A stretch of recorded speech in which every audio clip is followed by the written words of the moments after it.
এবাৰ মেট্ৰিক এইচএছত অনুত্তীৰ্ণ আৰু অসন্তুষ্ট শিক্ষাৰ্থীলৈ ডাঙৰ খবৰ আহিছে। মেট্ৰিক এইচএছত যিসকলে অনুত্তীৰ্ণ হৈছে, অসন্তুষ্ট হৈছে, বহি ৰিচেকিং আৰু কম্পাৰ্টমেণ্টেল পৰীক্ষা সম্পৰ্কত এই গুৰুত্বপূৰ্ণ আপডেট আহিছে। সবিশেষ খবৰৰ বাবে ভিডিঅ'টো প্ৰথমৰ পৰা শেষলৈকে চাই থাকিব।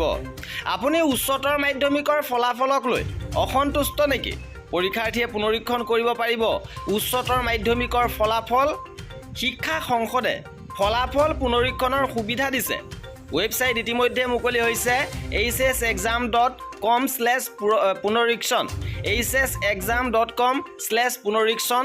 এই লিংকত আপোনালোকে আবেদন কৰিব পাৰিব আৰু ৰিচেকিঙৰ বাবে 22 মে'লৈকে আবেদন কৰিব পাৰিব।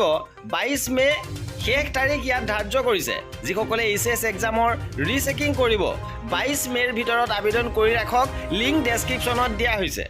ইপিনে মেট্ৰিকৰ কম্পাৰ্টমেণ্টেল পৰীক্ষাৰ প্ৰপত্ৰ পূৰণো চলি আছে। যিসকলে কম্পাৰ্টমেণ্টেল পৰীক্ষাত অৱতীৰ্ণ হ'ব খোজে তেওঁলোকে কম্পাৰ্টমেণ্টেল পৰীক্ষাৰ এই প্ৰপত্ৰ পূৰণ কৰিব লাগিব আৰু 8 মে'লৈকে ইয়াৰ প্ৰপত্ৰ পূৰণৰ দিন ধাৰ্য কৰা হৈছিল যদিও এতিয়াও আপোনালোকে আবেদন কৰিব পাৰিব। কিন্তু ইয়াত 100 টকা লেট ফাইন দিব লাগিব। 100 টকা লেট ফাইন দি আপোনালোকে কম্পাৰ্টমেণ্টেল পৰীক্ষাৰ বাবে আবেদন কৰিব পাৰিব আৰু সেৱাৰ ৱেবছাইটৰ জৰিয়তে এই কম্পাৰ্টমেণ্টেল পৰীক্ষাৰ প্ৰপত্ৰ পূৰণ চলি আছে।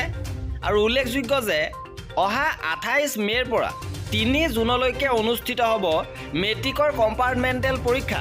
28 মে'ৰ পৰা 3 জুনলৈ পৰীক্ষা হ'ব। ইতিমধ্যে পৰীক্ষাৰ ৰুটিন প্ৰকাশ কৰিছে। আৰু এনেধৰণৰ খা খবৰৰ বাবে আমাৰ চেনেলটো ছাবস্ক্ৰাইব কৰি ৰাখিব। ভিডিঅ'টো শেষলৈকে চোৱাৰ বাবে বহুত ধন্যবাদ।